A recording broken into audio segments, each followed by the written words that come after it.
Welcome to Bumpy Johnson. A white gang murdered Bumpy Johnson's friend's daughter. What happened over the next 3 days made police turn away. Harlem in the early 1940s lived under a strange kind of peace, the sort that only existed because everyone knew exactly where the danger began and ended. The streets were loud with life during the day. Kids racing past fire hydrants, women leaning from apartment windows, men arguing over cards and numbers. Beneath the noise ran a current of caution. People spoke softly when certain names came up.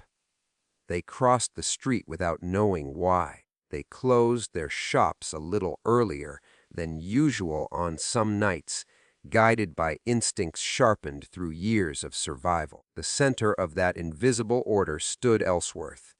Bumpy Johnson. Bumpy did not need to announce himself. His presence was felt more than seen, like pressure in the air before a storm.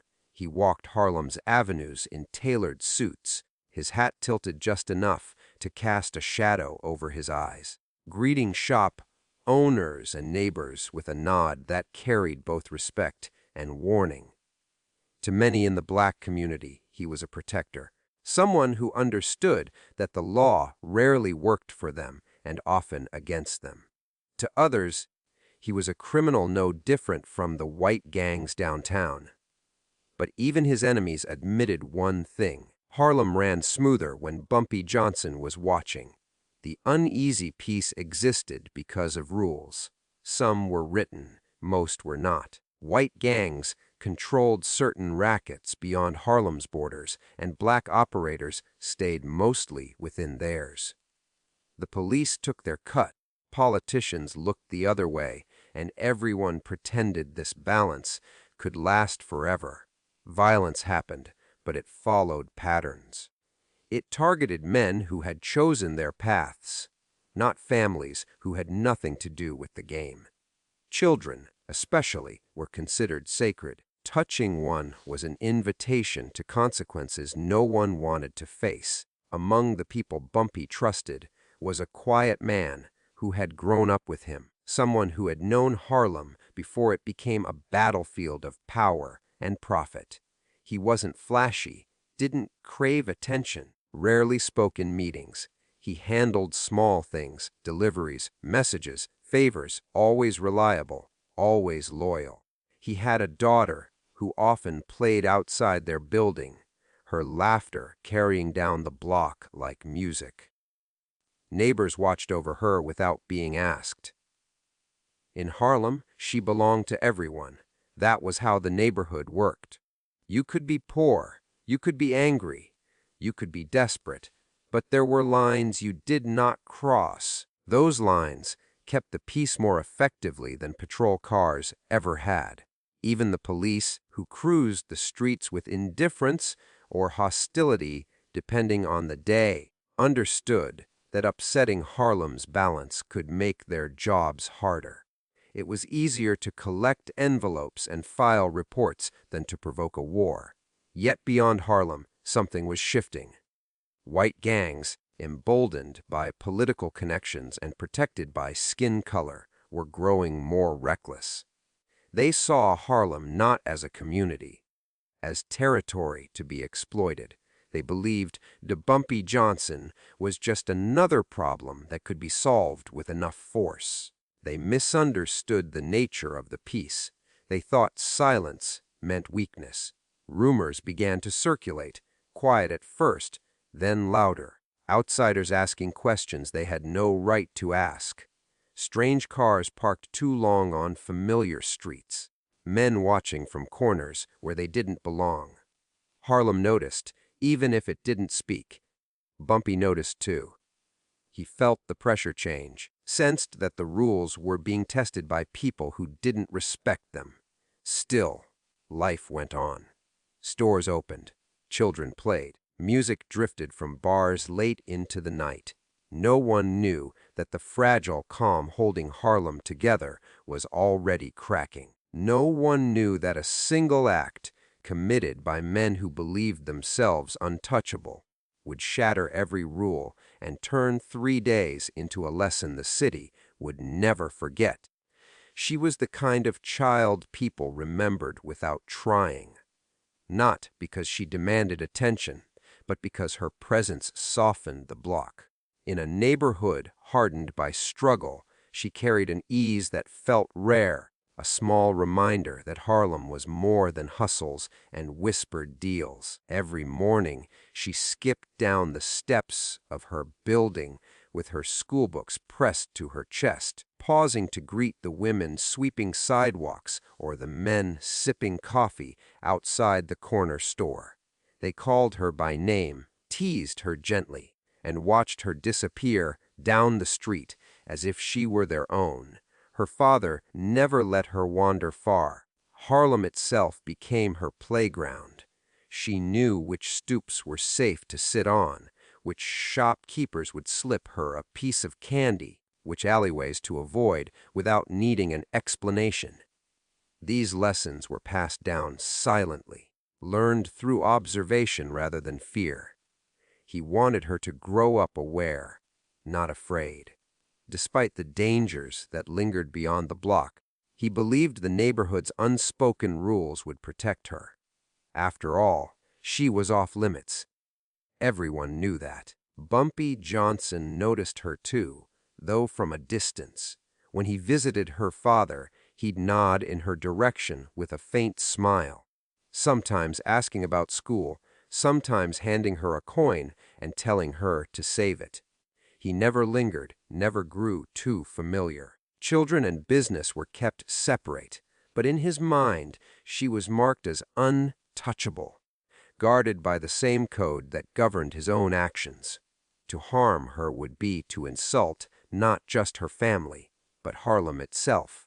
The girl had dreams that stretched far beyond the cracked sidewalks beneath her feet.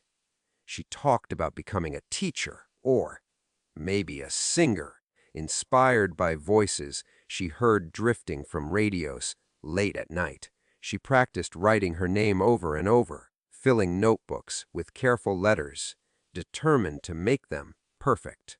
Her laughter echoed through stairwells and courtyards, and when she ran, it was with the careless speed of someone who believed tomorrow was guaranteed. Neighbors watched her closely, especially in the evenings. When shadows grew long and unfamiliar faces appeared, doors opened a little wider. Someone always walked her home. Someone always knew where she was. This wasn't charity, it was duty. In Harlem, protecting children was one of the few things everyone agreed on. It didn't matter who you worked for or what you owed. Certain responsibilities were shared, but danger doesn't always announce itself. It waits for moments of distraction, for the instant when routine dulls vigilance. On one ordinary afternoon, when the street felt no different from any other, the girl went out to run a simple errand.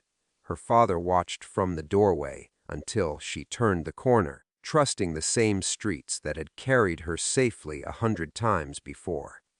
What no one saw was the shift happening just beyond view. Outsiders had been watching, learning patterns, mistaking kindness for weakness.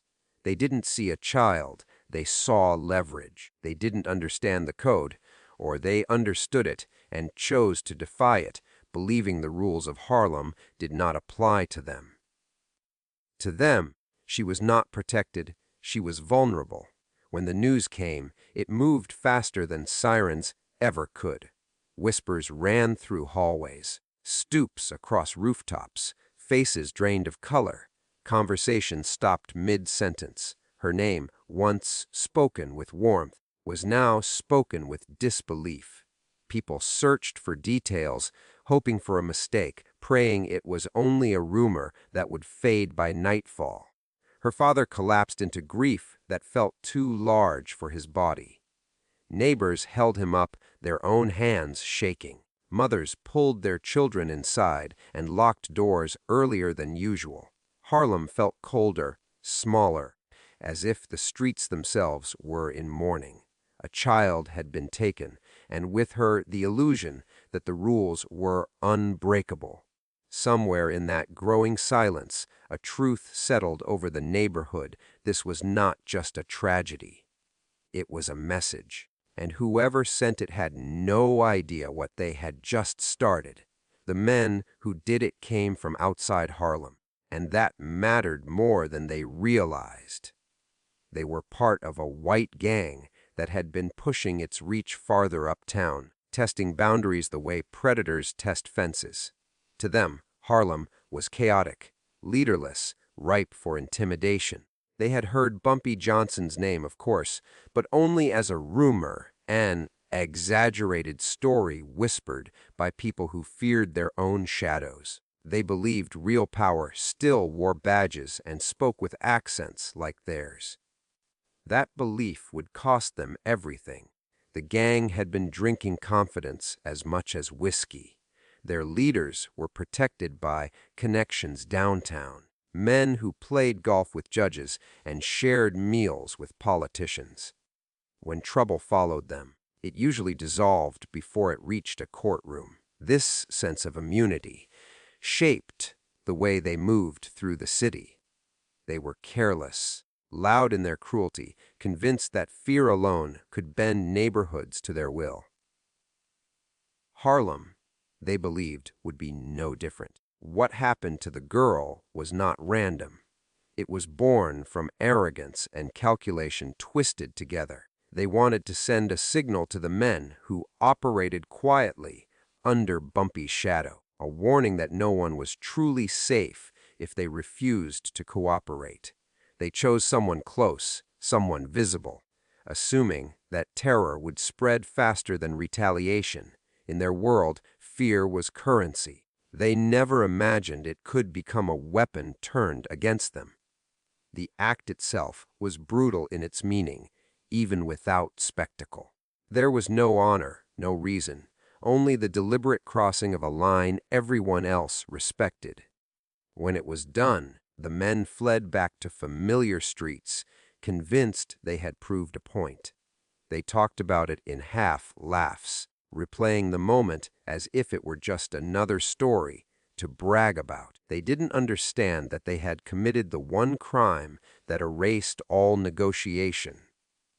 Harlem absorbed the news in stunned silence. Anger burned hot, but it did not spill into the streets.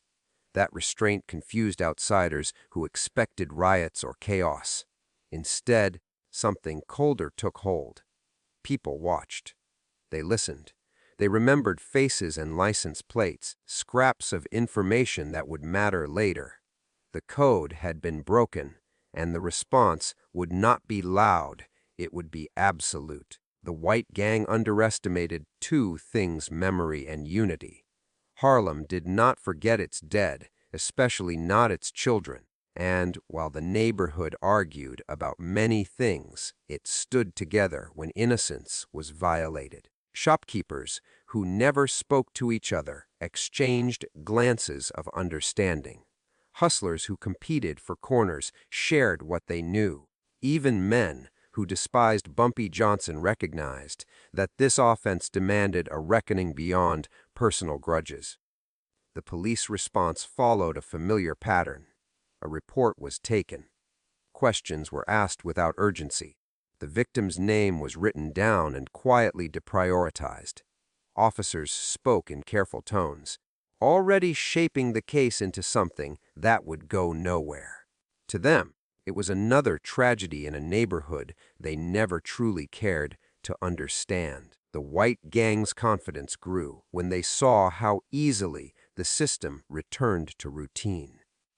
But beneath that surface, pressure was building. Word of the perpetrators filtered through Harlem faster than official information ever could. Someone had seen the men. Someone knew where they drank. Someone recognized the car. Each detail passed from mouth to mouth, refined and confirmed. The end of the day, the gang's sense of anonymity was already eroding. The men began to notice the change before they understood it. Conversations stopped when they entered bars. Eyes lingered too long. Old contacts stopped answering calls. The city felt different, as if it were quietly rearranging itself around them. Still, they trusted in their protections, in the belief that Harlem lacked the power to touch them. They were wrong. By killing a child, they had turned a criminal rivalry into a moral war.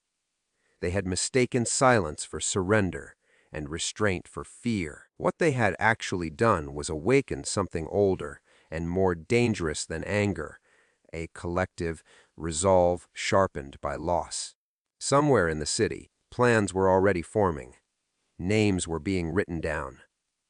Paths were being traced. The gang had wanted to make an example. They just hadn't realized which side of history they had placed themselves on. The news reached Bumpy Johnson without drama, and that was what made it dangerous. It came to him in a low voice, delivered by a man who had known him long enough to understand that shouting would only cheapen the moment. They were in a back room, the air thick with smoke and stale coffee, when the words were spoken. For a brief second, Bumpy said nothing. He didn't ask for details. He didn't ask who had done it. He simply stared at the wall as if measuring the weight of what he had just heard. Those who knew him best watched closely. They had seen Bumpy angry before, shouting, smashing glasses, making threats that echoed through rooms.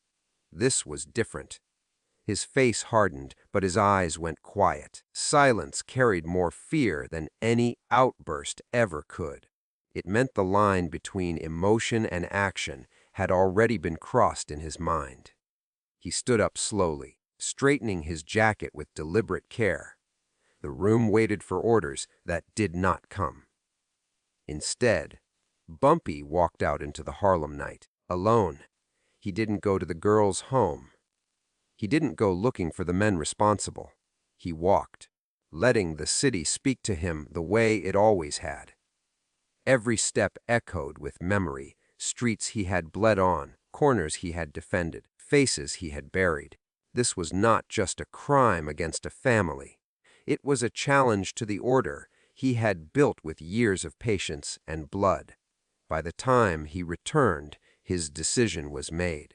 He called for a meeting, not of loud enforcers or reckless gunmen, but of thinkers. Men who understood leverage, timing, and consequence. He spoke calmly, outlining what he needed: names, habits, weaknesses. No violence yet, no threats. Anyone who acted without permission would answer to him. This was not revenge.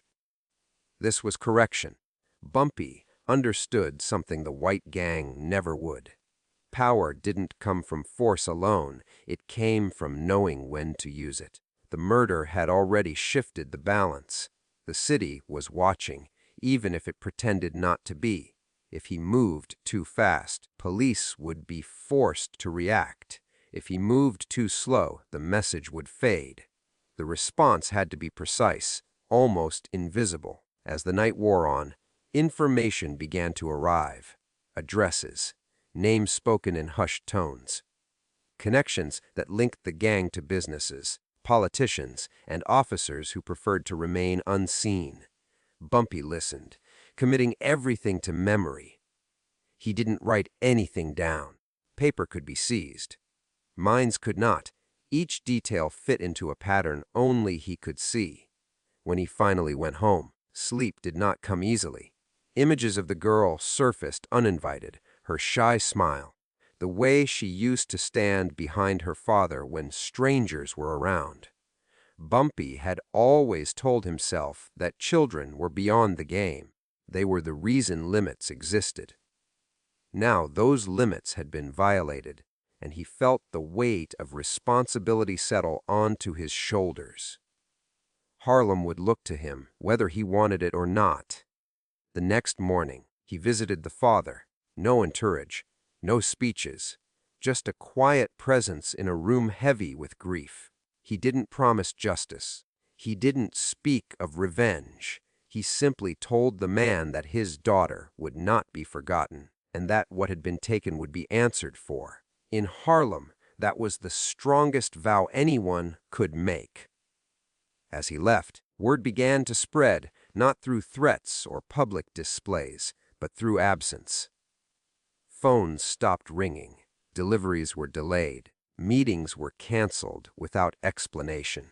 The machinery of the underworld, guided by Bumpy's hand, began to slow in very specific places. It was subtle, almost polite, but unmistakable. By nightfall, the city felt different.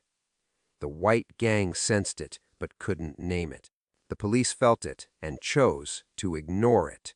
And Harlem, holding its breath, understood that the next 3 days would decide whether its rules still mattered, or whether chaos would replace the fragile order that had kept its children safe. By the start of the first day after the murder, Harlem had gone quiet in a way that unsettled even the most hardened men. It wasn't the silence of fear, but the silence of attention. People were listening more than they spoke. Doors stayed shut longer. Conversations ended abruptly when unfamiliar faces appeared. The neighborhood had learned, over decades, how to close itself off when something dangerous was moving through it. Bumpy Johnson did not issue proclamations. He didn't send men into the streets or flood corners with muscle. Instead, he let absence do the work. By mid-morning, small disruptions began to ripple outward. A numbers runner didn't show up where he was expected. A shipment arrived late with no explanation. A bar that usually welcomed certain faces suddenly claimed to be closed for repairs. Each disruption was minor on its own, easy to dismiss. Together, they formed a pattern. The white gang felt it first in their pockets. Cash flow slowed without warning. Familiar intermediaries stopped answering calls or claimed ignorance. Men who once greeted them warmly now acted distant, uncomfortable, as if association itself had become dangerous. The gang's leaders blamed incompetence, then bad luck. They still believed the city bent in their favor. This inconvenience would pass like all the others. Behind the scenes, Bumpy's instructions were being followed with discipline. No one was to touch the gang. No threats. No messages. Fear had to grow naturally, fed by uncertainty rather than violence. Bumpy understood that panic made men sloppy. Sloppy men made mistakes. Harlem was not hunting yet, it was watching. Throughout the day, information continued to arrive. A bartender mentioned which nights the gang drank together. Cab driver remembered an address from a recent fair. A clerk recognized a face from a newspaper photograph. None of these people thought of themselves as informants. They were neighbors, witnesses to a wrong that demanded to be answered. Harlem had decided, collectively, to remember. The police noticed the change too. Calls slowed. Patrols felt unnecessary, almost intrusive. Officers sensed tension, but found no crime to pin it to. Nothing was happening, and that made them uneasy. Experience had taught them that quiet neighborhoods often preceded trouble. But this time, the stillness felt deliberate, controlled by hands they could not see. By evening, the white gang's confidence had begun to fray. One of their men was turned away from a club he frequented. Another was warned in a low voice that his name was being spoken too often. These were not threats, just observations, the kind that lodged in the mind and refused to leave. They started to argue among themselves, each suspecting the others of drawing attention. Bumpy spent the day moving through Harlem without being noticed, which was exactly how he wanted it. He sat in the back of a bar, listening more than he spoke. He visited a storefront under the pretense of casual business, absorbing details no one realized they were giving away. Every piece of information confirmed what he already knew. The gang was isolated, and they didn't even realize how completely. As night fell, Harlem retreated indoors. Lights dimmed early. Music played softer. It felt as though the neighborhood itself was holding its breath. The father of the murdered girl sat in his apartment, surrounded by people who didn't know what to say, but refused to leave him alone. Grief and resolve shared the same space, heavy and unspoken. Somewhere downtown, the white gang gathered to reassure themselves. They drank harder than usual, laughter forced and brittle. They spoke about police connections and protection, clinging to familiar myths. Beneath the bravado, something had shifted. The city no longer felt neutral. It felt watchful. By the end of the first day, no blood had been spilled, no arrests had been made, and yet everyone who mattered understood the truth. The clock had started. The machinery that Bumpy Johnson controlled was now fully engaged, moving slowly, deliberately, toward an outcome no one could stop. The second day began with unease spreading beyond Harlem, slipping into parts of the city that had never felt Bumpy Johnson's reach so directly. What started as quiet disruption now grew into visible tension. Businesses connected to the white gang encountered unexpected problems, licenses questioned, deliveries delayed, landlords suddenly enforcing long, ignored clauses. None of it could be traced back to one source, and that made it impossible to confront. It was as if the city itself had turned against them. Inside the gang, cracks widened. Men who once followed orders without hesitation began asking questions. Who was talking? Who had been seen where they shouldn't have been? Paranoia settled in, heavy and corrosive. One member skipped a meeting out of fear, claiming illness. Another suggested lying low for a while, an idea that would have been mocked just days earlier. Confidence drained away, replaced by the realization that protection was not the same as safety. Bumpy Johnson remained invisible, and that invisibility became his greatest weapon. He did not need to threaten the gang. He only needed to remind the city who kept its balance. Allies who had once cooperated with the white gang quietly withdrew their support. Phones rang unanswered. Doors that once opened easily now stayed shut. Even men who owed favors downtown began to distance themselves, sensing that the cost of involvement was rising fast. The police found themselves in an uncomfortable position. They were aware that something was happening, yet they could not justify intervention. There were no shootings, no public fights, no obvious crimes to disrupt. Complaints from the gang sounded vague and self-serving. Officers who might have been inclined to help hesitated, unsure which side would be standing when the dust settled. In a city built on alliances, uncertainty was dangerous. By midday, whispers circulated that Bumpy Johnson had personally taken interest in the case. No one claimed to have seen him. No one said he had spoken. The rumor alone was enough to shift behavior. People remembered past moments when Harlem's order had been challenged and how swiftly it had been restored. The lesson was well known. When Bumpy moved quietly, the outcome was never kind to those on the other side. The father of the murdered girl felt the change too. Strangers stopped him on the street to offer condolences, slipping bits of information into conversations without making it obvious. Names, locations, times. He listened but did not speak. He understood that this was no longer his burden to carry alone. Harlem had taken it upon itself to remember for him. As evening approached, the white gang made its first serious mistake. Desperate for reassurance, one of their leaders reached out to a police contact, pressing too hard for protection. The request raised eyebrows. It suggested fear, and fear drew attention. Word of the call traveled faster than expected, passing through channels the gang didn't know existed. By nightfall, Bumpy was already aware of it. That single act accelerated everything. Allies who had been undecided now chose sides. Neutral ground disappeared. The gang's movements became restricted, their options narrowing with each hour. They began staying together for safety, not realizing that clustering only made them easier to track. What they saw as caution was, in reality, desperation. Harlem sensed the shift.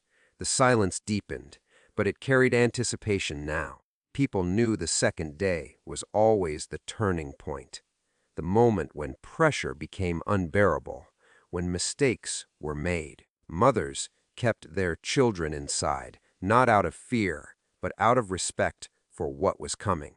The streets belonged to something older than law, something shaped by memory and loss.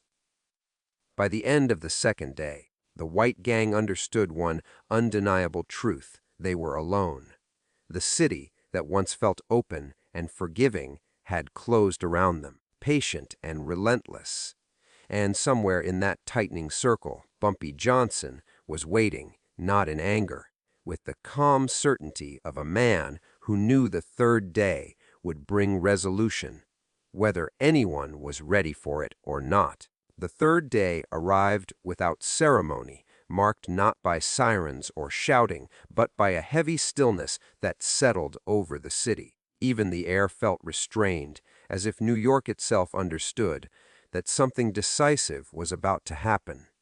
Harlem woke early, windows opening cautiously, eyes scanning streets that looked unchanged yet felt profoundly different. Everyone knew the waiting was nearly over. The white gang had not slept. They moved through the night in short bursts, checking locks, peering through curtains, jumping at sounds that meant nothing. By morning, exhaustion had stripped away whatever bravado remained. They spoke in whispers now, arguing over whether to run or stay, whether protection could still be bought, or if it had already been withdrawn. No one agreed. That, more than anything, sealed their fate. Bumpy Johnson did not rush the moment. He spent the early hours confirming what he already knew, allowing the final pieces to fall into place. He understood that endings carried weight, and weight demanded precision. There would be no spectacle, no message delivered in public. The response would be contained, deliberate, and final in its meaning. As the day unfolded, the city cooperated. Streets cleared at just the right times. Doors closed when they were supposed to. People looked the other way without being asked. This wasn't fear, it was understanding. The rules had been broken, and now the rules were being enforced. The police felt it too. Calls came in that led nowhere. Tips dried up. Officers who might have intervened found reasons not to. Paperwork, jurisdiction, orders that never arrived. Some had already been warned quietly to stay clear. Others simply sensed that stepping in now would solve nothing and create far bigger problems. In a system built on convenience, looking away was often the easiest choice. By afternoon, the white gang's world had shrunk to a handful of rooms and corridors. They realized too late that every escape route had been closed days earlier. Their connections had evaporated, their protection reduced to promises no one intended to keep. They were no longer players in a game. They were examples waiting to be made. When it was over, there were no headlines, no official statements. The city returned to its rhythm with unsettling speed. The police filed reports that led nowhere, explanations thin enough to satisfy paperwork, but not curiosity. No one pushed for more. The case joined countless others buried under indifference and convenience. In Harlem, the shift was immediate and unmistakable. The tension lifted, replaced by a quiet acknowledgement that balance had been restored. People went back to their routines, but with a renewed sense of certainty. The message had traveled far beyond the neighborhood. Some lines were absolute, and crossing them came with consequences no badge or connection could erase. Bumpy Johnson returned to the background where he was most effective. He didn't celebrate. He didn't seek gratitude. Power, to him, was not about recognition. It was about control, about ensuring that certain horrors never repeated themselves. He visited the girl's father one last time, offering nothing more than his presence. There were no words that could mend what had been taken. There was comfort in knowing it had not been ignored. The father stood a little straighter after that. So did Harlem. The loss remained, sharp and permanent, but it carried purpose now, etched into the city's memory. Children were watched more closely. Outsiders moved more carefully. The code, once tested, stood firmer than before. 3 days had been enough. Enough for the city to choose sides. Enough for the police to look away. Enough for everyone to remember who truly kept order when the law refused to, and long after the details faded, one truth endured in Harlem's streets and shadows alike. Some acts awaken forces that do not sleep, and once awakened, they never forget.